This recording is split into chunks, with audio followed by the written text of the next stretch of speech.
प्यारे बच्चों, आज हम लोग हिंदी के संस्कृत खंड के अंतर्गत द्वितीय पाठ अन्योक्ति विलास के अंतर्गत दिए गए श्लोकों का शब्दार्थ एवं हिंदी अनुवाद पढ़ेंगे तथा समझेंगे। आप लोग ध्यान से सुनिएगा। पहला इसमें दिया है अन्योक्ति विलास। अन्योक्ति का अर्थ होता है अन्योक्ति अर्थात किसी कथन का अन्य अर्थ ग्रहण करना। इस पाठ के अंतर्गत दिए गए श्लोक मानव को शिक्षाप्रद एवं जीवनोपयोगी संदेश प्रदान करते हैं। मनुष्य ईश्वर की सर्वश्रेष्ठ कृति है, अतः वह विभिन्न जड़ चेतन के माध्यम से भी ज्ञान प्राप्त करता है। पहला श्लोक आप लोग ध्यान से देखिए। नितराम नीचो अस्मिति त्वम खेद कूप कदापि माँ कृथा अत्यंत सरस हृदयो यतः परेशान गुणग्रहितास। कूप कुएं को संबोधित करते हुए इसमें बताया गया है। नितराम मतलब अत्यधिक, नीचो नीचो गहरा नीच, अस्मिति हूँ, त्वम तुम, खेद खेद दुख, कदापि मने कभी भी, माँ मने मत, कृथा मने करो। हे कूप तुम अत्यंत नीच हो, गहरा हो, इस बात के लिए कभी भी दुख मत करो। क्यों? क्योंकि तुम अत्यंत सरस हृदय हो, तुम अत्यंत उदार हृदय वाले हो। यतः जैसा कि परेशान दूसरों के गुण ग्रहितास गुणों को ग्रहण करते हो। इसमें कुएं के माध्यम से ये बताया गया है कि अगर कोई व्यक्ति नीच है, निम्न स्तर का है, तो उसे इस बात का कभी भी दुख नहीं करना चाहिए कि मैं अत्यंत नीच हूँ, क्योंकि वह व्यक्ति अत्यंत उदार हृदय वाला होता है और दूसरों के गुणों को ग्रहण करता है। जिस प्रकार कुआं अत्यंत गहरा होता है, वह रस्सी के गुणों को ग्रहण करता है। रस्सी का गुण क्या है? सरल, सीधा। तो रस्सी के गुण को ग्रहण करता है और दूसरे के गुणों को ग्रहण करने वाला कभी नीच नहीं होता, वो महान होता है। हे कुआं चाहे कूप, तुम अत्यंत नीच हो, गहरा हो, इस बात के लिए कभी भी दुख मत करो, क्योंकि तुम अत्यंत सरस उदार हृदय वाले हो और दूसरों के गुणों को ग्रहण करते हो। दूसरा, नीर क्षीर विवेके हंस आलस्यम त्वमेव तनुषे चेत विश्वास्मिन आधुन्य कुलव्रतम पालयिष्यति कह। इसमें आप समझेंगे। नीर क्षीर विवेके, नीर जल, क्षीर दूध, विवेके ज्ञान, हंस हंस को है, दूध और जल को अलग करने का ज्ञान हंस को है। अगर हंस ही त्वमेव तुम ही इस में आलस्य करोगे तो विश्वास्मिनाधुन्य, इस संसार में कौन है जो कुलव्रतम पालिष्यति कह, इस कुल व्रत का पालन करेगा। अर्थात नीर और क्षीर का, दूध और जल को अलग करने का ज्ञान हे हंस तुम्हारे पास ही है, और यदि तुम ही इस ज्ञान में, ये ज्ञान को प्रदर्शित करने में आलस्य करोगे तो इस संसार में ऐसा कौन है जो इस कुल व्रत का पालन करेगा। तीसरा, कोकेल यापय दिवसान तावद बिरसान करील विटपेश यावन मिल दलिमाला को अपिरसाला समुल्लसति।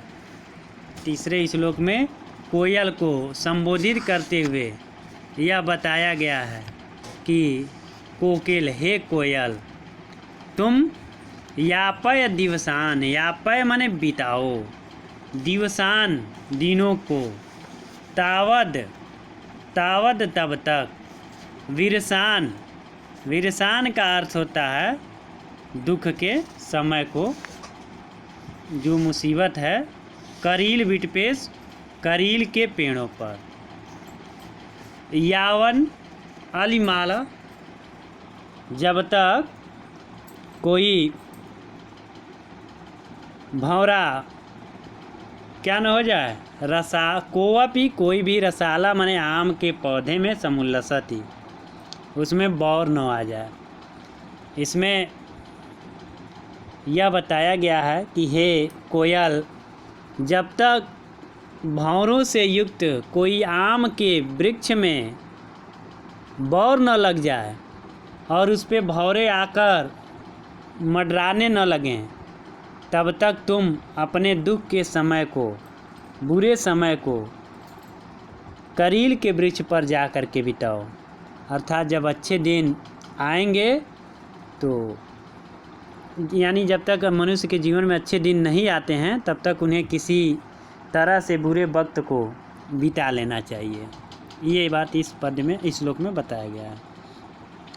रे रे चातक सावधान मनसा मित्र, क्षणम श्रूयताम अम्बोधा बहवः सन्ति गगने, सर्वे अपि न एतादृशा, केचिद् वृष्टभि आद्रयन्ति वसुधा, गर्जन्ति केचिद् वृथा, यम यम पश्यत् तस्य तस्य पुरतो माँ ब्रूहि दीनम वचः। इसमें बादल को संबोधित करते हुए बताया गया है कि इस प्रकार से, नहीं, चातक पक्षी को संबोधित करते हुए बताया गया है कि हे चातक पक्षी, तुम सावधान मन से क्षण भर सुनो। आकाश में बहुत से बादल हैं। रे रे चातक सावधान मनसा मित्र, हे मित्र चातक, इस समय क्षण भर के लिए सावधान मन से सुनो। क्षणम श्रूयताम, सुनो। अम्बोधा बहवः सन्ति, इस समय आकाश में बहुत से बादल हैं। सर्वे अपि न एतादृशा, लेकिन सभी एक जैसे नहीं होते हैं। केचित् वृष्टि भी आद्रयन्ति, कुछ वर्षा के द्वारा वसुधाम पृथ्वी को आर्द्यंति गीला करते हैं। गर्जंति केचित् वृथा, और कुछ व्यर्थ में गरजते हैं। यम यम पश्यत् तस्य तस्य पुरतो माँ ब्रूहि दीनम वचः, इसलिए जिस जिस को देखो उसके सामने दीनता के वचन मत बोलो। इसका अनुवाद क्या है? हे मित्र चातक, सावधान मन से क्षण भर सुनो। आकाश में अनेक बादल हैं, लेकिन सभी बादल एक जैसे नहीं हैं। कुछ तो वर्षा के द्वारा पृथ्वी को गीला कर देते हैं और कुछ व्यर्थ में गरजते हैं। इसलिए जिस जिस को देखो उसके सामने दीनता के वचन मत बोलो। अगला है नौ वै टाढ़नाथ तापनाथ वहीन मध्ये, नौ वै विक्रयात क्लिश्यमानो अहम अस्मि, सुवर्णस्य मे मुख्य दुखम तदेकम, यतो माँ जना गुंजिया तोलयंती। इसमें स्वर्ण के दुख का कारण बताया गया है। स्वर्ण अपने दुख का कारण बताता है कि नौ वै टाढ़नाथ में पीटे जाने से, मतलब उसको पीटे जाने पर कोई कष्ट नहीं होता है। तापनाथ वहीन मध्य, वहीन भाग्य के बीच जब जलाया जाता है, तपाया जाता है, तब भी उसे दुख नहीं होता है। नौ वै विक्रयात क्लिश्यमानो अहम अस्मि, और न ही बेचे जाने पर ही उसको दुख होता है। तो फिर दुख किस बात का है? तो सुवर्णस्य में मुख्य दुखम तदेकम, सुवर्ण के दुख का मुख्य कारण एक ही है। यतो माँ जना गुंजिया तोलयंती, जब लोग उसे रत्ती से, गुंजिया माने होता है रत्ती, छोटा नापने के लिए, तौलने के लिए जो सबसे छोटा वाट होता है उसी को रत्ती बोला गया है। तो जब रत्ती से लोग उसकी तुलना करते हैं, यानी रत्ती से जब तौला जाता है तो उसे बहुत ही दुख होता है।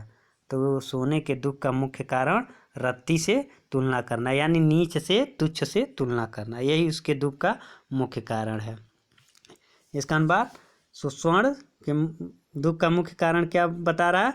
स्वर्ण कहता है मैं न तो पीटे जाने से दुखी होता हूँ, न आग के बीच जलाए जाने से, और न ही बेचे जाने पर मुझे दुख होता है। मेरे दुख का मुख्य कारण एक ही है, जब लोग मेरी तुलना नीच से करते हैं, तुच्छ से करते हैं, तो उस समय मुझे बहुत ही दुख होता है। अगला और अंतिम श्लोक देखेंगे। रात्रि गमिष्यत् भविष्यत् सुप्रभातम, भास्वानुदुष्यति हसिष्यति पकांजलि पंकजाली, इथम विचिंत्यंती कोशगते दूरेफे, हा हंत हंत नलनी गजुजा। इसमें ये बताया गया है कि मनुष्य सोचता कुछ और है और होता कुछ और है। जिस प्रकार एक कमल के पंखुड़ी में बंद भंवरा रात भर सोचता है, क्या सोचता है? रात्रि गमिष्यत्, रात बीतेगी, भविष्य सुप्रभातम, सुबह होगा, भाषानुदेश्यत, सूर्योदय होगा, सूर्य उगेगा, हसिष्यत पकांजलि, हसिष्यत माने खिलेगा, पंकज अरे मतलब पंकज धन अली, कमल के पंखुड़ियों में बंद भौरा, यानी कमल खिलेगा। इथम विचिंत्यति कोषगते द्विरेफे, कली के अंदर, कोषगते द्विरेफे कली के अंदर, पंखुड़ियों के अंदर बंद कौन, भौरा सोचता है। इथम विचिंत्यति यही, लेकिन होता कुछ और है। मनुष्य सोचता कुछ और है, होता कुछ और है। इस श्लोक से सिद्ध होता है कि भौरा जो है दिन में कमल खिला रहता है और उसके पराग रस को ग्रहण करने के लिए वह इतना मगन हो जाता है कि कब शाम हो जाता है और कब, जैसे शाम होने पर कमल की पंखुड़ियाँ क्या होती हैं, बंद हो जाती हैं, और कब वो पंखुड़ियाँ बंद हो जाती है और वह उसमें से निकल नहीं पाता है, उसको पता नहीं चलता है। तो वह सोचता है कि अब तो मैं इसमें बंद हो गया, तो कब निकलूँगा, रात बीतेगी, सुबह होगा, सूर्य उदय होगा, कमल खिलेगा।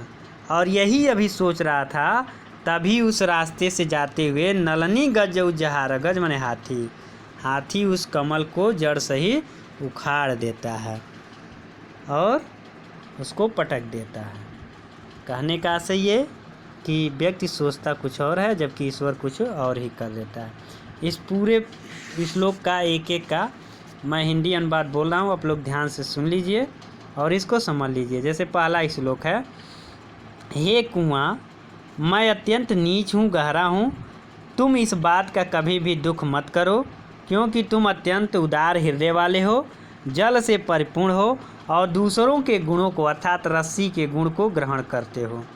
दूसरा, हे हंस, यदि तुम ही दूध और जल का विवेक करने में आलस्य करोगे, दूध और जल को अलग करने के विवेक में आलस्य करोगे, तो इस संसार में ऐसा कौन है जो इस कुल व्रत का पालन करेगा। तीसरा, हे कोयल, जब तक भंवरों से युक्त कोई आम्र वृक्ष में बौर न विकसित हो जाए, तब तक तुम अपने दुख के दिन को करील के वृक्षों पर जाकर बिताओ। अर्थात कहने का आशय यह है कि मनुष्य के जीवन में जब तक अच्छे दिन नहीं आ जाते, तब तक उन्हें अपने दुख के समय को किसी तरह से क्या कर लेना चाहिए, बिता लेना चाहिए।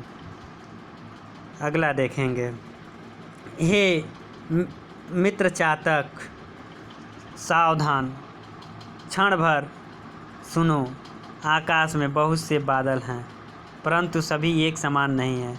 कुछ वर्षा के द्वारा पृथ्वी को गीला कर देते हैं तो कुछ व्यर्थ में गरजते हैं, इसलिए जिस जिसको देखो उसके सामने दीनता के वचन मत बोलो। हे स्वर्ण, स्वर्ण के बारे में दिया है। स्वर्ण कहता है, स्वर्ण अपने मन के हृदय की वेदना को व्यक्त करता है कि मैं न तो पीटे जाने से, न ही आग में जलाए जाने से और न ही बेचे जाने से दुखी होता हूँ। मुझे स्वर्ण का दुख का एक ही मुख्य कारण है कि जब लोग मुझे रत्ती से तौलते हैं, अर्थात मनुष्य की कितनी ही कठिन परीक्षा क्यों न ली जाए, उससे वह दुखी नहीं होता है, लेकिन जब उसकी तुलना किसी नीच व्यक्ति से की जाती है तो वह बहुत ही दुखी होता है। और अंतिम, कोई भंवरा कमल की पंखुड़ियों में बंद हो गया है और वह रात में यह सोचता है कि रात बीतेगी, सुबह होगा, सूर्य उदय होगा, कमल खिलेगा, और यह कमल की पंखुड़ियों में बंद भंवरा अभी यही सोच रहा था, तब तक किसी हाथी ने उस कमलनी को जड़ से उखाड़कर पटक दिया, उस पे पैर रख दिया।